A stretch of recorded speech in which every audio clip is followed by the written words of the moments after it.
Hi, I'm Jess Hunter-Bowman. I'm the Associate Director for Witness for Peace, and I'm based in Bogota, Colombia. And what is the mission of Witness for Peace?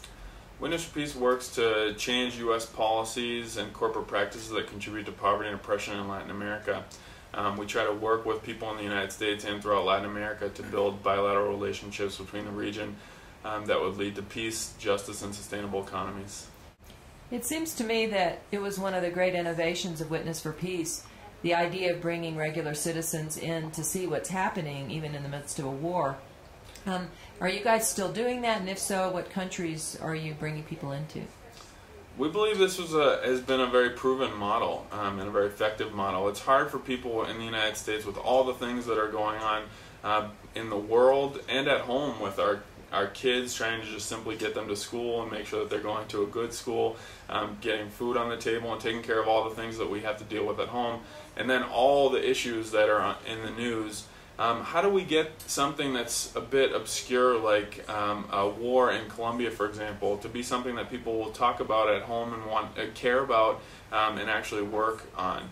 And what we've discovered is an important way to do that is to bring people to places like Colombia, like Nicaragua, to see for themselves what's happening, to talk with people themselves, build relationships with Latin American people.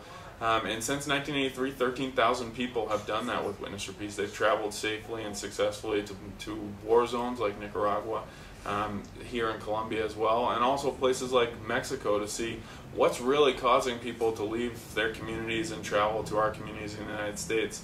And so that is something that we're still doing today. We believe it's an effective model.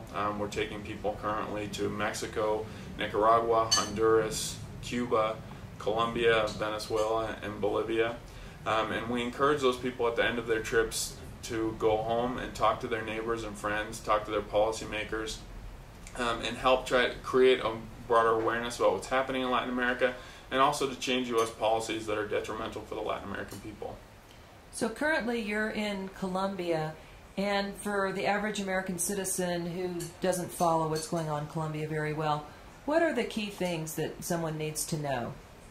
There are really three key things that are going on right now in the U.S.-Colombian bilateral relationship that I think people in the United States should be aware of if they're not. The first is that Colombia is at war. It's been at war for well over 40 years now. And beginning in 2000, the United States began to get involved in that war by supporting the Colombian military to the tune of about $6 billion in military aid since that point over the past 10 years. And at the same time, as many people know, the first thing that people think of when they think of Colombia is cocaine and the drug trade. And about 90% of all cocaine that's consumed in the United States does originate in Colombia, and so there is a serious problem that the Colombians are facing here, and I believe the United States as well. And the United States' response to that situation has been a militarized policy of trying to destroy the raw material for cocaine via spray planes and helicopter gunships. And so through these two policies, fighting the war on the guerrillas, fighting the war on drugs, as I said, there's been about $6 billion in military aid that's been provided since 2000.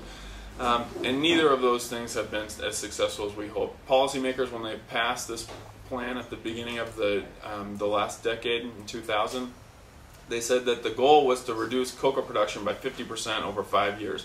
We're now 10 years into this misguided policy, and cocoa production is at the very same level that it was in 2000, and so we haven't been successful in that. We've been fighting this so-called war on drugs through military policies for 40 years now in Latin America, and we haven't been able to reduce the amount of drugs that are getting in the United States. It seems to me that it's time to think about new solutions to the drug trade.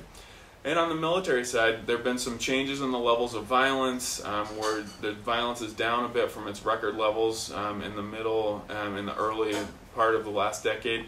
But nevertheless, there's still a number of people being killed. Since the U.S. military assistance began, over 3 million people have been internally displaced, and 30,000 innocent civilians have been killed in this war. That does not look like success to me. I think after 10 years, it's time for us to be looking for a new solution to the war here, shifting military assistance into social assistance, and providing political backing for the Colombian government to negotiate a peaceful solution to this conflict.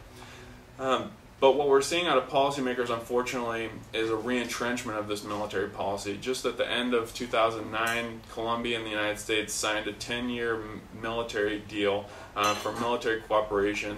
The U.S. is going to have access to 7 Colombian military bases. We'll be having more soldiers here, more intelligence gathering capabilities, and cooperating at new and, in my mind, disturbing levels with the Colombian military. The Colombian military that is by far the worst human rights violator in this hemisphere. Hundreds, if not thousands, of innocent civilians are killed every year.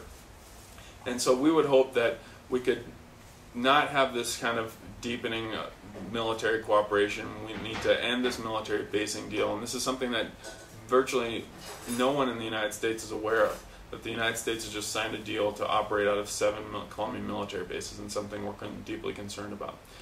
And lastly, the United States and the Colombian government signed a free trade agreement 3 years ago. That free trade agreement needs to be ratified by both Congresses, and it has not been ratified yet by the United States Congress. Many people in the United States are aware of NAFTA, the free trade agreement between Canada, the United States, and Mexico. And many are aware of the detrimental effects that that's had in the United States, where large portions of the United States that were dependent on manufacturing have seen that manufacturing industry leave and go to Mexico or go to other places, and have people losing jobs. It's had a very similar negative impact in Mexico for middle class, working class, and poor people. For example, 2 million corn farmers, an estimated 2 million corn farmers, have lost their livelihood because of NAFTA. And what this trade deal would do with Colombia is expand that very similar model here to Colombia, and we expect with very similar impacts. Large corporations will win out with that and be very successful. Exports will go up exponentially, but for working class, middle class, and poor people, it will just further impoverish them.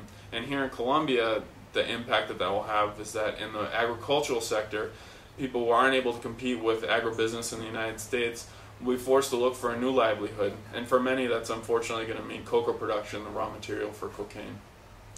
So what can the average American person do to support the people of Colombia?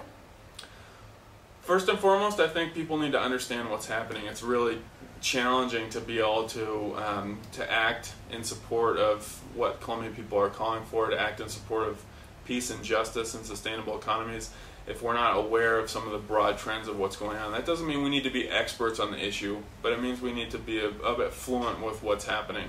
And so I think that reading up on what's happening in Colombia is very important, and at Witness for Peace offers that service to people. We have an email service that you can sign up for at witnessforpeace.org that offers regular information updates about what's happening in Colombia.